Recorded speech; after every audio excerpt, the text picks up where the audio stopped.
ചോദ്യങ്ങൾക്ക് വ്യക്തമായ ഉത്തരമില്ലാത്ത സംശയമുള്ള കലയാക്കി മാറ്റി ഇപ്പോൾ കളരിപ്പയറ്റിനെ. അനേകം ചോദ്യങ്ങൾ ചോദിച്ചാലും ഒരു ഉത്തരവും നൽകാത്ത ചില പ്രവണതകൾ ഏറിക്കൊണ്ടിരിക്കുകയാണ്. 12 വർഷം പറഞ്ഞ് 16 വർഷം നിന്നാലും നീ എന്ത് പഠിച്ചു എന്ന് പഠിപ്പിച്ച ഗുരു ചോദിക്കുന്ന ഒരു താത്വിക കാലഘട്ടത്തിലേക്ക് കളരി പോയിക്കൊണ്ടിരിക്കുകയാണ്. ശാസ്ത്രങ്ങളെല്ലാം ഉണ്ടെന്ന് പറയുന്നു, മഹത്തായ ശാസ്ത്രങ്ങളെക്കുറിച്ച് പറയുന്നുണ്ട്. ആ ശാസ്ത്രങ്ങളുടെ വ്യക്തത ഒരിക്കലും ഒരു വിദ്യാർത്ഥിക്കും ഒരു കളരി അഭ്യാസിക്കും പറഞ്ഞു കൊടുക്കാറില്ല. മർമ്മങ്ങളുണ്ടെന്ന് പറയുന്നു. എന്താണ് മർമ്മങ്ങളെന്ന് ചോദിച്ചാൽ അത് പറയാറില്ല. നിലകളുണ്ടെന്ന് പറയുന്നു. എത്ര നിലകളെന്ന് ചോദിച്ചാൽ അത് പറയാറില്ല. തന്ത്രങ്ങളുണ്ടെന്ന് പറയുന്നു.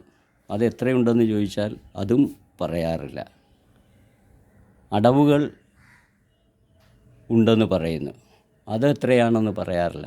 അഥവാ പറഞ്ഞാലും വ്യക്തത വരുത്താറില്ല. ഇങ്ങനെ സംശയങ്ങളുടെ നിറവിൽ, സംശയങ്ങളുടെ കൂമ്പാരങ്ങളാൽ നിറഞ്ഞു നിൽക്കുന്ന കളരിപ്പയറ്റ് വാർദ്ധക്യദശയിലേക്കാണ്.